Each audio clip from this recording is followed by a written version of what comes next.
Bismillahirrahmanirrahim. Assalamualaikum warahmatullahi wabarakatuh. Perkenalkan, saya atas nama Marsita dari kelas Manajemen Keuangan B Angkatan 2018 Fakultas Ekonomi Universitas Negeri Makassar. Saya merupakan salah satu anggota dari kelompok 8 pada mata kuliah Keuangan Internasional, di mana dalam kelompok kami membahas materi mengenai struktur modal dan biaya modal MNC atau perusahaan multinasional.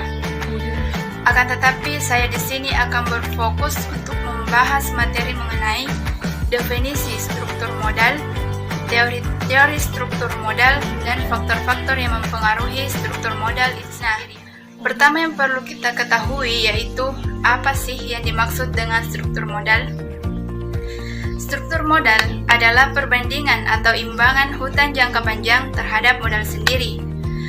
Perusahaan akan memilih struktur modal yang lebih banyak menggunakan hutang atau debt intensif apabila memiliki aliran kas yang stabil.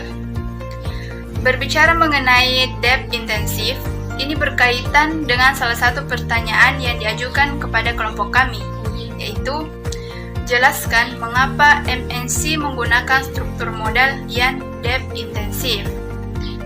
Adapun jawaban dari kelompok kami yaitu perusahaan akan memilih struktur modal yang lebih banyak menggunakan hutang atau debt intensif apabila memiliki aliran kas yang stabil.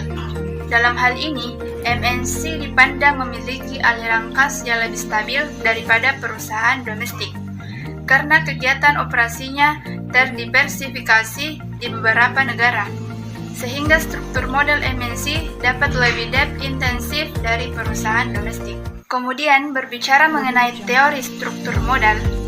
Teori struktur modal pada hakikatnya berusaha menjawab pertanyaan apakah perbedaan struktur modal memiliki pengaruh terhadap biaya modal perusahaan.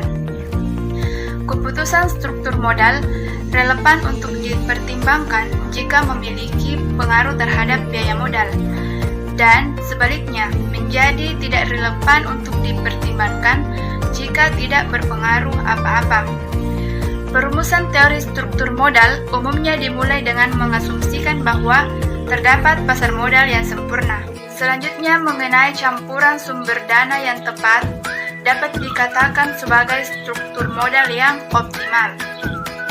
Berbicara mengenai struktur modal yang optimal, ini berkaitan dengan salah satu pertanyaan yang diajukan kepada kelompok kami, yaitu apa yang dimaksud dengan struktur modal yang optimal dan bagaimana cara menentukan struktur modal yang optimal tersebut dalam suatu perusahaan.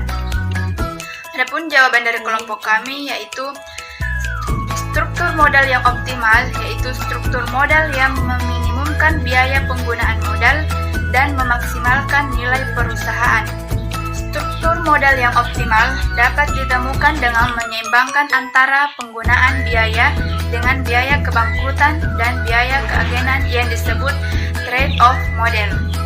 Struktur modal optimal dibentuk dengan menyeimbangkan manfaat dari penghematan pajak atas penggunaan utang terhadap biaya kebangkrutan.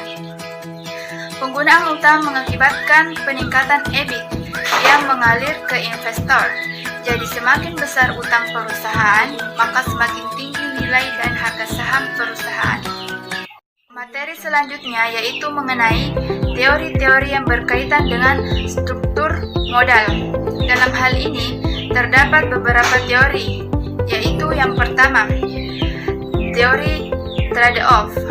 Teori trade-off ini menjelaskan tentang keseimbangan antara penggunaan utang dengan keseimbangan antara penghematan pajak dan biaya kebangkrutan atas penggunaan utang. Yang kedua, signaling theory. Berdasarkan teori sinyal, perusahaan yang mampu menghasilkan laba akan menggunakan utang yang lebih banyak. Kemudian yang ketiga, pecking order theory. Pada teori ini, perusahaan akan mengutamakan pendanaan dari internal perusahaan karena biaya modalnya lebih murah dan perusahaan tidak perlu mengungkapkan sejumlah informasi perusahaan. Yang keempat, agensi teori.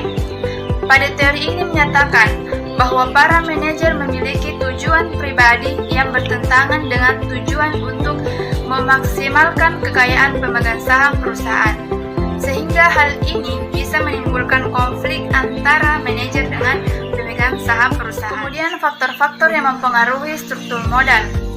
Berbicara mengenai faktor-faktor yang mempengaruhi struktur modal, yaitu terdapat 5 faktor yang umumnya mempengaruhi struktur modal, di mana faktor tersebut adalah ukuran perusahaan, sales growth, profitabilitas, likuiditas, dan struktur aktiva. Itu yang dapat saya sampaikan dalam kesempatan kali ini.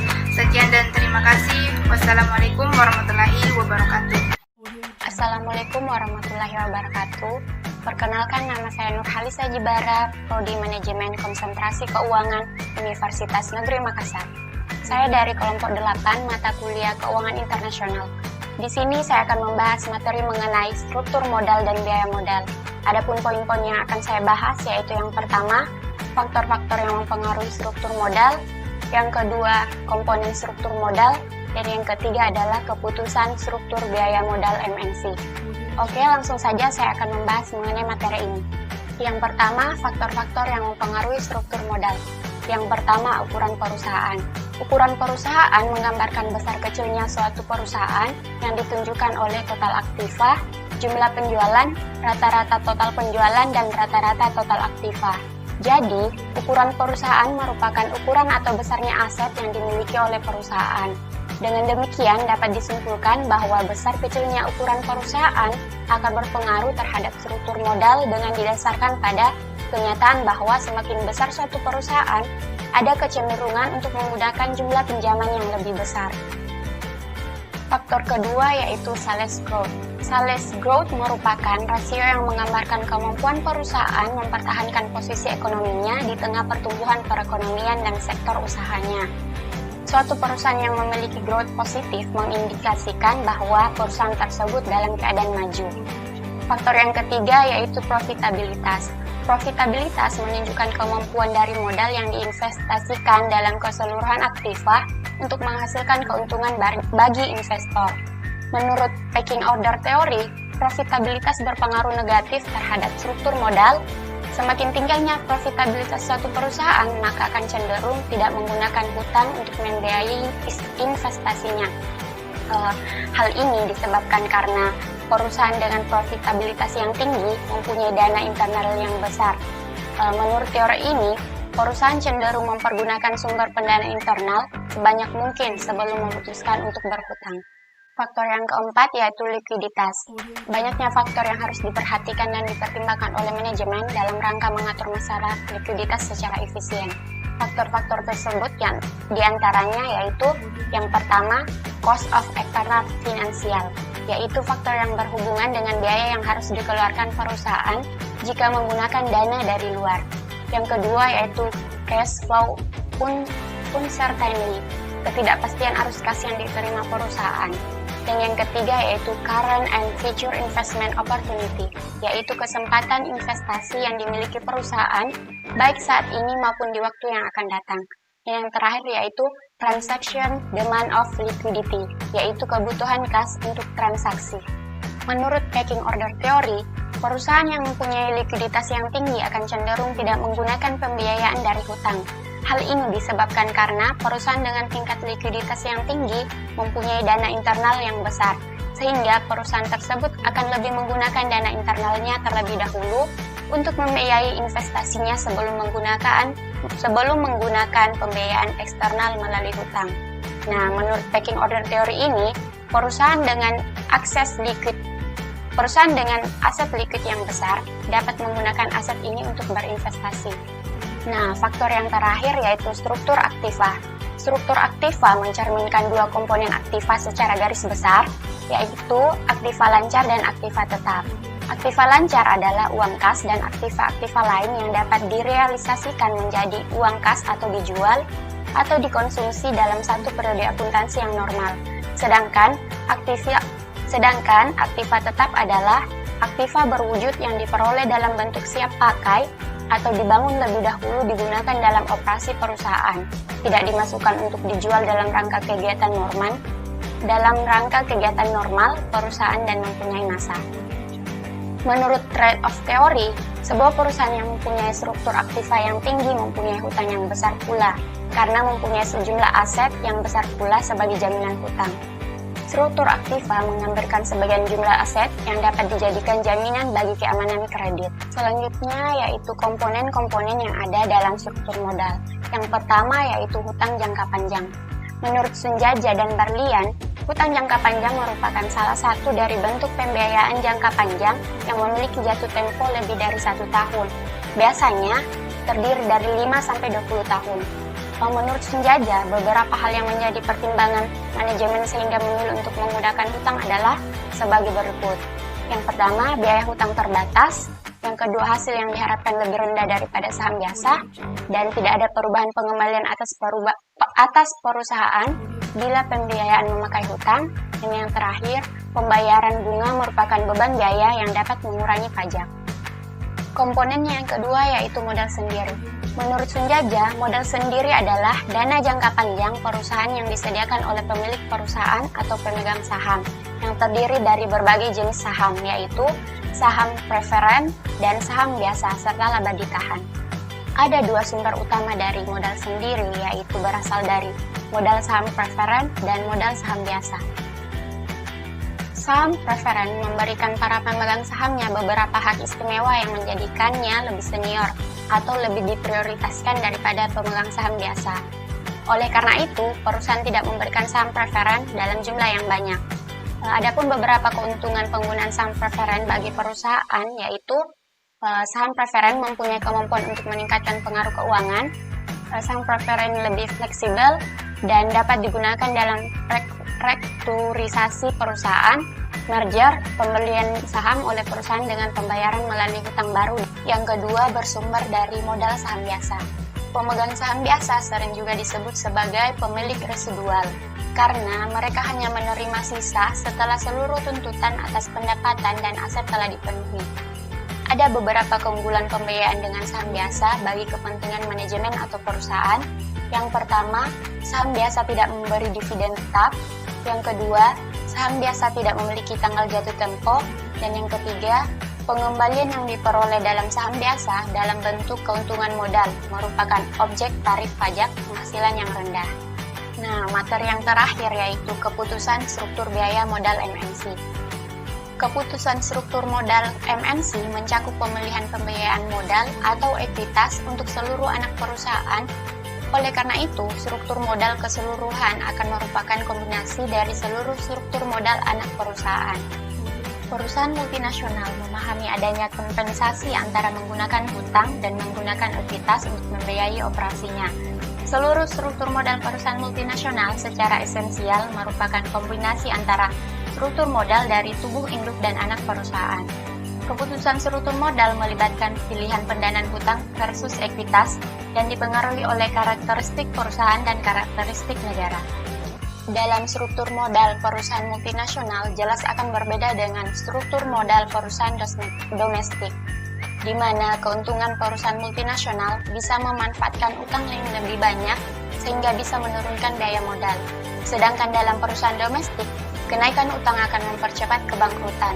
Sedangkan pada perusahaan multinasional, kenaikan hutang tidak akan secepat perusahaan domestik dalam menaikkan biaya kebangkrutan. Demikianlah penjelasan saya mengenai struktur modal dan biaya modal. Untuk poin-poin selanjutnya akan dijelaskan oleh teman saya. Terima kasih. Perkenalkan, nama saya Febinda dari kelompok 8 Keuangan Internasional akan menjelaskan mengenai biaya modal.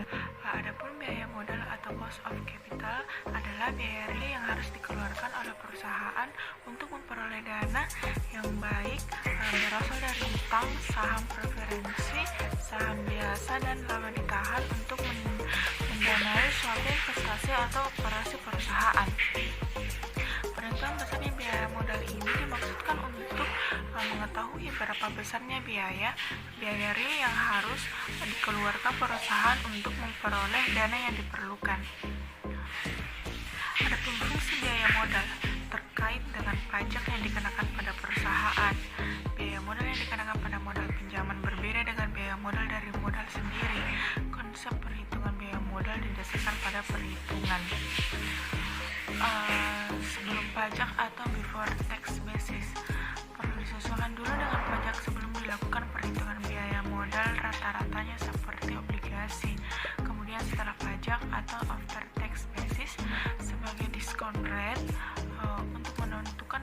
diterima atau ditolaknya suatu usulan investasi, yaitu dengan membandingkan tingkat keuntungan rate of return dari usulan investasi tersebut dengan biaya modalnya. Kemudian biaya modal di sini adalah biaya modal yang menyeluruh. Untuk menghitung biaya ekuitas digunakan dua model pendekatan. Yang pertama yaitu model diskonto dividen atau dividen diskon model. Yang kedua yaitu pendekatan CAPM atau capital asset pricing model. Pada model CAPM mirip model penetapan biaya modal dengan menganalisis tingkat return saham yang terjadi. Besarnya tingkat return saham yang diharapkan oleh investor ini merupakan biaya modal yang harus dikeluarkan oleh emiten. Model CAPM ini dipengaruhi oleh tiga faktor, yaitu besarnya beta bunga bebas risiko, kemudian risiko sistematis yang ditunjukkan oleh koefisien beta, dan premium risiko pasar yang ditunjukkan oleh selisih antara return pasar dengan return saham. Adapun pertanyaan yang muncul mengenai biaya modal yaitu dari kelompok 16. Adapun pertanyaannya yaitu bagaimana dampak biaya modal atau cost of capital terhadap nilai suatu perusahaan multinasional atau MNC. Biaya modal mempunyai dampak yang begitu besar terhadap nilai suatu perusahaan multinasional. Untuk mendanai kegiatan perusahaannya, MNC menggunakan struktur modal yaitu proporsi antara hutang dan modal yang dapat meminimalkan biaya modalnya dan dengan demikian memaksimalkan nilai MNC. Konsep biaya modal penting untuk menunjukkan tingkat penggunaan modal perusahaan. Hal ini karena dapat dipakai untuk menentukan besarnya biaya dari biaya real dan penggunaan modal masing-masing sumber dana, yang kemudian dapat menentukan biaya modal rata-rata keseluruhan dana yang digunakan oleh perusahaan. Biaya modal MNC mungkin berbeda dengan perusahaan domestik karena yang pertama, ukuran perusahaan MNC terkadang diperlakukan berbeda oleh kreditur. Kedua, diverifikasi internasional. Ketiga, keterbukaan pada risiko nilai tukar. Yang keempat, keterbukaan pada risiko negara. Mungkin hanya ini yang dapat saya sampaikan mengenai apa itu biaya modal. Sekian dan terima kasih. Audio Jungle. Biaya modal dengan menggunakan capital asset pricing model CAPM untuk menilai bagaimana tingkat pengembalian yang diinginkan perusahaan multinasional berbeda dari tingkat pengembalian yang diinginkan oleh perusahaan domestik murni. Capital asset pricing model CAPM dapat diterapkan dengan rumus CAPM yaitu KE sama dengan RF plus beta kali RM kurang RF, di mana KE sama dengan tingkat pengembalian ekuitas yang diharapkan, RF tingkat pengembalian bebas risiko, RM tingkat pengembalian pasar, dan beta adalah beta dari saham itu sendiri. Dalam rumus tersebut terlihat bahwa besarnya tingkat pengembalian ekuitas yang diharapkan KE dipengaruhi antara lain oleh tingkat pengembalian pasarnya RF. Besarnya pengaruh tingkat pengembalian pasar terhadap return saham individual tergantung pada besarnya koefisien beta saham. Beta merupakan koefisien yang menunjukkan sensitivitas tingkat keuntungan ekuitas terhadap perusahaan pasar. Apabila beta sama dengan 1,00, artinya suatu saham memiliki standar divisi atau risiko yang sama dengan risiko rata-rata pasar. CAPM menyeratkan bahwa tingkat pengembalian yang diinginkan dari saham sebuah perusahaan merupakan fungsi positif dari yang pertama, suku bunga bebas risiko, yang kedua, tingkat pengembalian pasar, dan yang ketiga, beta dari pasar saham. Beta mewakili sensitivitas pengembalian dari saham terhadap pengembalian pasar, atau indeks harga saham biasanya digunakan sebagai pengganti tingkat pengembalian pasar. Sebuah perusahaan multinasional tidak memiliki kontrol apapun terhadap suku bunga bebas risiko atau tingkat pengembalian pasar, tapi mampu mempengaruhi betanya. Karakteristik MNC yang mempengaruhi biaya modal.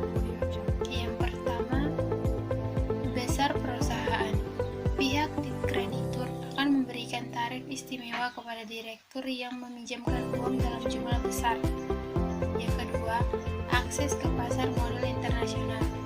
Kemampuan untuk mengakses ke pasar modal internasional sangat bermanfaat bagi perusahaan, khususnya MNC.